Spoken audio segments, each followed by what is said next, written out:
Hi, I'm Betty Hill, a licensed funeral director here at GardenHill Funeral Director Service located 579 Grove Street in Irvington, New Jersey. Today I want to talk to you about a question that came across to me late last night, and of course I am dealing with it this morning. And I wanted to answer that question because it has come before me on several occasions with various families.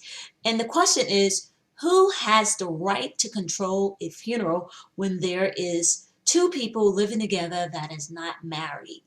And I want to answer that.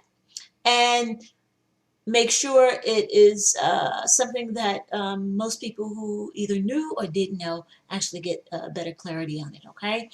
Um, Two people living together that is not married and that person is the father or that person has children or his parents is living. And I just want to say that in this case, I was dealing with a situation where it was a male and a female living together who was not married. And this male had uh, two children, one which was, I believe, 16, and the other one who was 25. And I want to explain to you how it would work in the state of New Jersey, because in the state of New Jersey, they do not recognize common law marriages when it comes to making decisions over someone who is not married, and they have other family members who wish to take possession of the person's remains to make the final dispositions.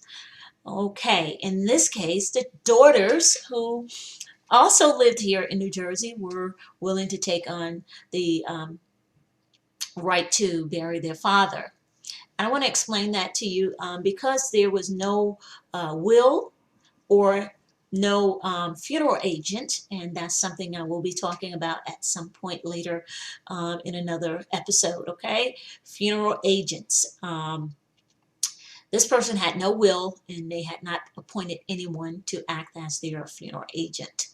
Um, and was not married. So, according to the state of the law in New Jersey, the person who would have the right to control the funeral would be, if the person was married, the spouse. If there is no spouse, then the children. Um, if there was no children, then there would be the parents. If there was no parents, then there would be siblings. If there were other relatives, it would be those relatives. If there was someone appointed as a funeral agent written in a will, then that funeral agent would have the right to take possession of those remains and finalize the arrangements. So in that case, the woman who lived with her longtime companion, I would say, did not have the right to control her spouse's final disposition. Why? They was not married.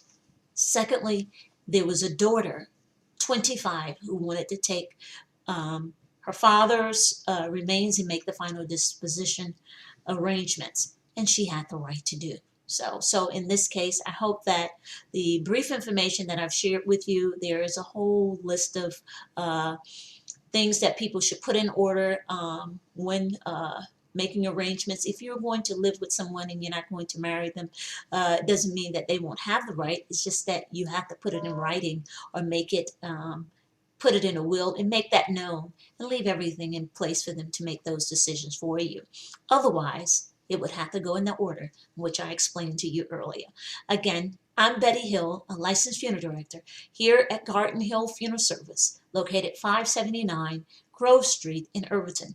If you have any further questions regarding the information I've shared with you here today, please give me a call at 973 675 8401.